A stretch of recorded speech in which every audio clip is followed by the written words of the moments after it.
A man comes, they pick up a man, they take him into a forest, they cut his head, 8 of them, they are speaking, they are videoing it, we're seeing them, and not one person said, where are we going to look for these people? There was no call for these people. They videoed it and they sent it to us and we saw it and nobody did anything.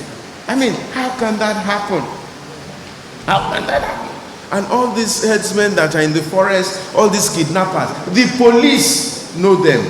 The police know where to find them. But nobody is engaging. Nobody is trying.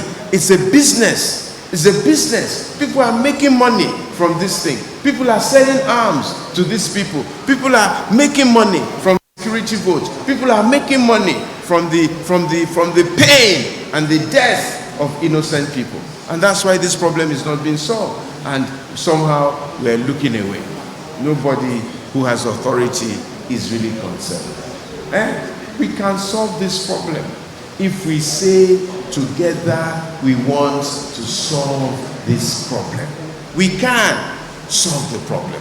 It needed have descended to this level. So we're going to try and see what we can do and encourage our people at the federal to put in all that they can to ensure that this problem is solved. And then somebody was talking about the impeachment of the president. You know, there's clearly a law and a process and a way by which you can impeach anybody. I'm not sure that till date General Buhari has committed any impeachable offense, okay? If you are not happy with his government and you think that he has not done well, then we need to go through the process of ensuring that you can prove prima facie that this and that and the other is wrong, and then hold him accountable. So what we need to do first is to have our tally of things that we are not happy with and present them to the president and ask him why he hasn't done what he needs to do. And let us give him a chance to defend himself. And if he cannot defend himself,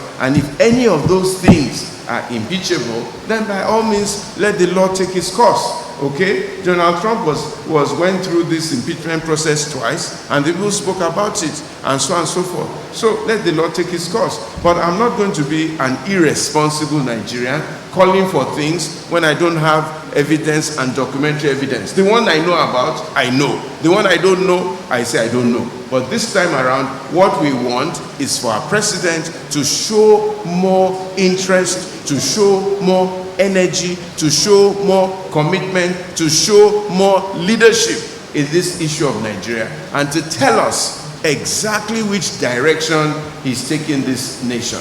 And then let people know where we're going, and then they can take their decisions from there. I think we have successfully answered most of your questions. I think, as far as I'm concerned, restructuring for me means the ability to allow every section of Nigeria to self-determinate and develop their resources at their own pace, at their own convenience, at the way they can, and even being encouraged by the federal to make sure we can develop all these resources and everybody is happy. Ladies and gentlemen, it's been a wonderful afternoon. I know that if tomorrow, and by tomorrow I need to be preaching my message in church. So let me say we need to call it a day today. And then this is going to be a series of engagements. You know, the journey of 1,000 miles, the Chinese say, start with a step.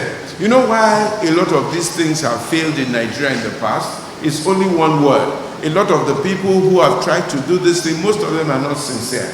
Most of them are not sincere. They use movements like this as a bargaining chip to gain publicity, to project themselves, to become this, to become that. Then they use it to negotiate, and then they give them a place in government, and this and that, and then they keep quiet. Me, there's nothing I'm looking for. Me, Olajide, there's nothing I'm looking for. I'm a satisfied man. I'm a contented man. God has helped me. I don't need much in life. I just want your life and your life and your life and your life to be better. Your life to be better. Your life and your life to be better. That's what I want. And I'm sincere. Is sincere. This man called Sonny is sincere. My friend Yusuf is sincere, and Aisha, I know her. I know her father. She's Wazir Ibrahim's daughter. She's sincere.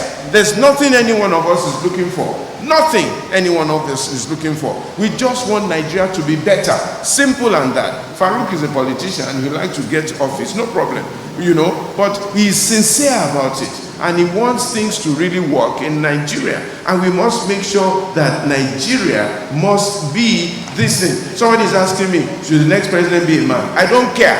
I don't really care. My mother was the first female permanent secretary in Nigeria, and she was one of the best. I have no equivocation about that. So I am totally detribalized, I'm totally desexualized, I'm totally desexualized, or whatever you call it. I will serve very well under any woman who shows leadership. In fact, I'm angry with the women that they have not come out enough and they are not aggressive enough. They say they are 50% of the vote. What are they waiting for? Why do they allow people to continue to subject them and put them to the back? What's wrong with the woman being president? The woman in Norway or wherever, or Denmark or something like that, is a woman, 34 years old, one of these Scandinavian countries. She's only 34. Where is the place?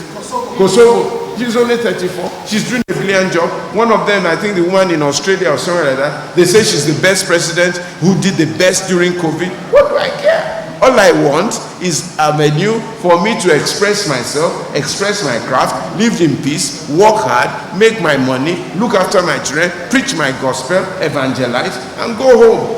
I don't care who is leader of Nigeria. And we really would like the women to step up and step out. And if they can do the work, they can do the work. In my office, they say we're interviewing a woman. If she's pregnant, we won't employ her. I said, nonsense. What do you want a woman to do if she doesn't get pregnant? Pregnant or no pregnant, employ her. When she finishes having the baby, let her come and work. Why should you discriminate against a woman because she's doing what a woman should do?